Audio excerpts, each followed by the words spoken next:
এর মধ্যেই তো টি-20 ওয়ার্ল্ড কাপের জন্য ভারতের স্কোয়াড কিন্তু ঘোষিত হয়ে গেছে এবং সেই স্কোয়াডে রিঙ্কু সিংয়ের না থাকাতে অনেকেই বলছে যে রিঙ্কু সিংকে কেন নেওয়া হলো না, কী কারণে বাদ পড়লো, কী কারণ সেটা কিন্তু ব্যাখ্যা করে জানিয়েছেন অজিত আগারকর এবং রোহিত শর্মা প্রেস কনফারেন্সে আজকে, এবং সেগুলোই সব বিস্তারিত আজকে ভিডিওতে বলবো এবং অন্যান্য প্লেয়ারদের কাকে কখন কী জন্য সুযোগ দিয়েছে সেটাও বলবো। তারপর আমি রিঙ্কু সিংয়েরটা বলছি, একদম শেষে রিঙ্কু সিংয়েরটা বলবো।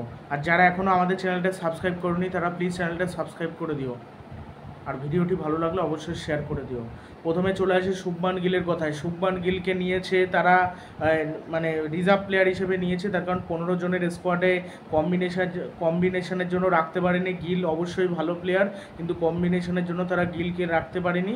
আর ঋতুরাজ গাইকোয়াড়কেও তাই কম্বিনেশনের জন্য রাখা যায়নি। যশস্বী জয়সওয়ালকে তারা মনে করেছে যে ডানাতি বাহাতি কম্বিনেশন ভালো হবে রোহিত শর্মার সাথে, এই জন্য যশস্বী জয়সওয়ালকে রাখা হয়েছে। আর শিবম দুবেকে আইপিএলের পারফরমেন্সে নেওয়া হয়েছে। শিবম দুবে যদি অলরাউন্ডার হতো তাহলে মানে বল টল করতো, বল হাতে উইকেট পেতো, তাহলে হার্দিককে তাহলে ভাইস ক্যাপ্টেন করা হতো না, তাহলে ঋষভ পান্ত ভাইস ক্যাপ্টেন হয়তো থাকতে পারতো বা অন্য কেউ ভাইস ক্যাপ্টেন থাকতে পারতো। মানে এই হার্দিক পান্ডা যেহেতু ভাইস ক্যাপ্টেন, মানে দুবে যেহেতু বল করছে না, শুধু ব্যাটিংটা করছে, দুবেকে প্লেইং 11-এ খেলানো যাবে না সেটা বলেই দিয়েছে। হার্দিককে খেলাতে হবে, তার কারণ তাকে বল করা হবে।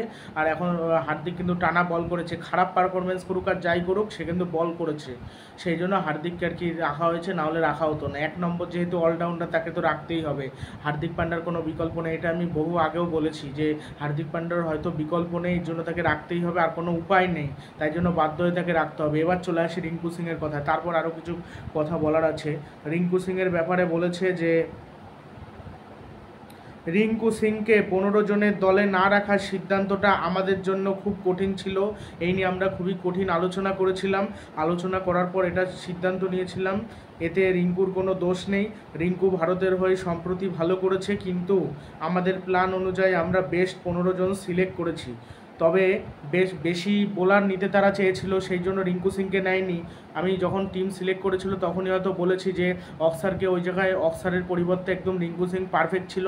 আমার যেখানে ফিনিশিং ভালো হচ্ছে, রিঙ্কু সিং তো বলও করতে পারে, তাকে দিয়ে চাইলে 1 ওভার করানো যেতে পারে না, 1 ওভার করে দিল, আর সূর্যকুমার, বিরাট কোহলি এদের মধ্যে একজনকে করে দিল বল, এখানেই তো 2 ওভার হয়ে গেল। আর বাকি কেউ 2 ওভার কম ওভার বল করবে, যে মার খাবে সে, আর বাকিরা বল করে দিয়ে হয়ে যাবে। মানে হার্দিক পান্ডাকে নিয়ে 5 জন হচ্ছে, আর এক্সট্রা 2 জন বল করে দিলে এক ওভার করে, তাহলেই তো হয়ে গেল। তাহলেই তো যারা কোঠার বোলার, মানে যারা মেন বোলার, তারা যদি মার খেয়ে যায় ওভারটা কম করে যাবে, এইটা করলেই তো ভালো হয়। মানে তুমি অক্সারকে এক্সট্রা নিচে, তুমি একটা সেরা ফিনিশার খেলাও, সেরা যাতে ফিনিশিং দিকে তোমাদের কোনো সমস্যা না থাকে, রিঙ্কু করে দেয়, এটা তো বোকামি আর কিছু না। এগুলো যদি অস্ট্রেলিয়া বা ইংল্যান্ড হতো, রিঙ্কু সিংকে দলে নিত, এগুলো বোকামি না। অক্সার প্যাটেল জাদেজা কাউকে একসাথে টিমে কোনো দিন সম্ভব? আর ব্যাটিং যদি বেশি নিয়ে, আর যদি এইটা নিয়ে খেলে তাহলে তো আরও বাজে অবস্থা, তাহলে তো ফিনিশিং দিকে একেবারে শেষ। যদি অক্সারকে না নেয়, মানে যুজবেন্দ্র চাহাল, কুলদীপ যাদব আর তার সাথে জাদেজা, এইটা যদি হয় তাহলে তো একেবারে কতজন ব্যাটিং, 7-এর পর আর কেউ ব্যাটিং করতে পারে না, 8, 9, 10, 11। আর কুলদীপ যা ব্যাটিং করে, ওই ব্যাটিং আর ওই টি-20 ওয়ার্ল্ড কাপের মঞ্চে চলবে না। 4 জন ব্যাটিং করতে পারে না, সেক্ষেত্রে কিন্তু মুখ থুবড়ে পড়বে। মানে রিঙ্কু সিংকে নেওয়াটা উচিত ছিল। তার মানে রিঙ্কু যতই ভালো পারফরমেন্স করুক না কেন, একাদশে আমার মনে হয় না সুযোগ পাবে বলে। সুযোগ তবেই পাবে যদি দুবে বা অক্সার প্যাটেল এদের মধ্যে কেউ চোট পায় বলে। দুবের জন্য যে রিঙ্কু সিং সুযোগ পায়নি তা না, অক্সারের জন্য পায়নি।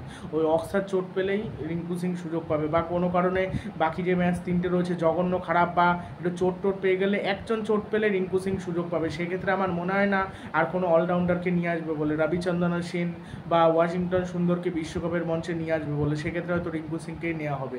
এবার আরও কিছু দরকারি কথা বলার আছে, চলে গেল রিঙ্কু সিংয়ের প্রসঙ্গ। রিঙ্কু সিংয়েরটা বলে দিয়েছি, রিঙ্কু সিং। আর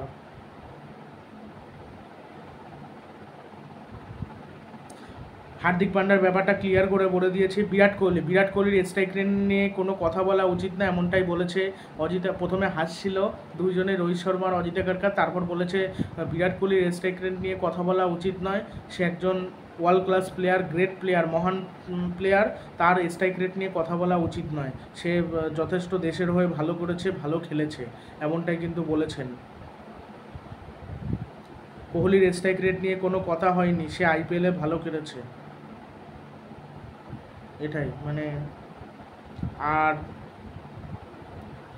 সিরাজ, বুমরা, আকসদীপ মানে এদেরকে নিয়েছে, তাদের কথা মানে বলে এদের থেকে বেটার বোলার আমরা পাইনি, আমরা বেছেই সিদ্ধান্ত নিয়েছি যে এই তিনজনই হতে পারে বেস্ট বোলার। মানে সাংবাদিকরা প্রশ্ন করছিল যে বুমরা ছাড়া তো আর কোনো কোয়ালিটি বোলার নেই, অন্য বোলারকে তোমরা কেন নিলে না, বা অন্য বোলারকে কি নেওয়া যেতে পারতো না? তখন ওরা বলছিল যে আমরা আমাদের বেস্ট বোলারকেই বেছে নিয়েছি, এরাই ভালো করবে বিশ্বকাপে, এরা এমনটাই বলেছে। আর চাহাল কুলদীপকে নিয়েছে, রবি বিষ্ণুকে নেয়নি, তারা অভিজ্ঞতার ওপর ভিত্তি করেছে এবং চাহালকে নিতে চেয়েছে। চাহাল এর আগে টি20 ক্রিকেটে অনেক ম্যাচ খেলেছে, অভিজ্ঞতা রয়েছে, অভিজ্ঞতার ভিত্তিতে কিন্তু চাহালকে নেওয়া হয়েছে, এইটা আমি সঠিক সিদ্ধান্ত বলেই মনে করি।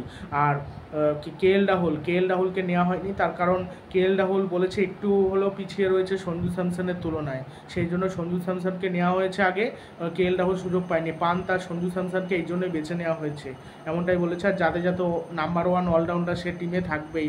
হ্যাঁ, গত 2-3 বছরে তার হয়তো পারফরমেন্স ভালো না টি20তে, কিন্তু যেহেতু সে নাম্বার 1 অলরাউন্ডার, সেই জন্য তাকে নেওয়া হয়েছে। বিরাট কোহলিটা বলেছে, সূর্যকুমারেরটা কিছু বলেনি, ঋষভ পান্তেরটাও বললাম, দুবেরটাও বলেছে, এইগুলোই বলেছে, আর কিছু বলেনি আর কি। তবে সবথেকে হতাশ রিঙ্কু সিংয়েরটাই মনে হয় সমস্যায় ফেলবে। আমি কোনো ভরসাই পাচ্ছি না, মানে কোনো রিঙ্কু সিং থাকলে তার তো শেষের দিকে ভরসা, ওই হার্দিক পান্ড্যার ওপরও অত ভরসা আমি করি না। আর জাদেজা কি একা কী করতে পারবে কোয়ালিটি বোলারদের সামনে? রিঙ্কু সিং তাও ফিনিশিং করার মানে বোঝে, ফিনিশিং করতে, তার কাজটা ফিনিশিং করা ভালো, মানে কিছু বলার নেই, এগুলো হলো একদম বাজে ডিসিশান, আর কিছু বলার নেই। আর আইপিএলে বলেছে অনেক প্লেয়ার ভালো করছে, কিন্তু আমরা বেছেই সিদ্ধান্ত নিয়েছি, আমরা বিবেচনা করে কম্বিনেশনের জন্য সিদ্ধান্ত নিয়েছি। আর অনেক প্লেয়ার ভালো থাকে কিন্তু তাদের বসিয়ে দিতে হয়, যে তার কারণ খেলাটা হয় 11 জনের মধ্যে এবং 15 জন বেছে নিতে হয়, এবং আমরা অনেক কষ্টে বেছে নিই, অনেকে কষ্ট করে বাদ দিতে হয়, মানে ইচ্ছা করে না বাদ দিতে, কিন্তু কম্বিনেশনের জন্য বাদ দিতে হয়, তারাও ভালো প্লেয়ার, গ্রেট প্লেয়ার, এমনটাই কিন্তু বলেছে। আমার যতদূর মনে হয় কি, হয়তো রোহিত শর্মা বলেছিল যে হয়তো রিঙ্কু সিংকে নিলেও নিতে পারো, মানে রিঙ্কু সিংকে নিতই রোহিত শর্মা, হয়তো অজিত আগারকার বলে দিয়েছে, যে যখন বলেছে যে আমরা একটু বোলিং বেশি দিতে চেয়েছিলাম, এটা অজিত আগারকারের বুদ্ধি ছাড়া আর কারোর বুদ্ধি হতে পারে না, জঘন্য লোক ছাড়া আর কারো বুদ্ধি হতে পারে না। এবার মানে সব থেকে যদি ফালতু নির্বাচক হয়ে থাকে অজিত আগারকার আমার মতে, মানে জঘন্য, মানে এমএসকে প্রসাদ খারাপ ছিল না খুব একটা, চেতন শর্মা ভালো ছিল না, মানে যেটা এমএসকে প্রসাদই ভালো ছিল, তবে একটা ডিসিশনই খারাপ নিয়েছিল অম্বতী রাইডুকেও, মানে রাইডুকে না নেওয়াটা ওটা সব থেকে ভুল ছিল। আর এমএসকে প্রসাদ নিজে বলছিল যে রিঙ্কু সিংকে নেওয়া উচিত ছিল, তবে অনেকেই বলছিল রিঙ্কু সিংকে নেওয়া উচিত ছিল। আর যারা অনেকে বলছে না যে কেকেআরের দোষ দিচ্ছে, তারা কেকেআরের হেটার্স, এর জন্য কেকেআরের বিপক্ষে তো বলবেই। আর রিঙ্কু সিংকে নেওয়া হয়নি, তার কারণ হলো ওই কম্বিনেশনের জন্য, আমি তো ভিডিওতে বলেই দিচ্ছিলাম কেকেআরের জন্য না, তার রিঙ্কুর কোনো দোষই নেই, বলেই তো দিয়েছে। তখন দেখা যাক, তবে এখনও খেলার বিষয়ে বলা যায় না, একটা প্লেয়ার দুটো প্লেয়ার চোট পেয়ে গেলে তার রিঙ্কুর চান্স আসবে রিঙ্কুর। ওই প্লেইং 11-এ আমি বলেই দিচ্ছি কেমন হবে: রোহিত শর্মা, যশস্বী জয়সওয়াল, বিরাট কোহলি, সূর্যকুমার যাদব, 5 নম্বরে উইকেট কিপার, 6 নম্বরে হার্দিক পান্ড্যা, 7-এ জাদেজা, 8-এ অক্সার প্যাটেল। এবার এটা কোয়ালিটি ফিনিশার না, এরা আদৌ ভালো। আর হার্দিক না চললে তো একেবারে মুখ থুবড়ে পড়লো, হার্দিক যদি খেলতে না পারে একেবারে মুখ থুবড়ে, ওই উইকেট কিপার ফিনিশ আদৌ কি করতে পারবে নাকি কোনো ঠিক নেই। সঞ্জু স্যামসন ফিনিশ করে না, রাজস্থান রয়্যালসের একটু আগে নামে।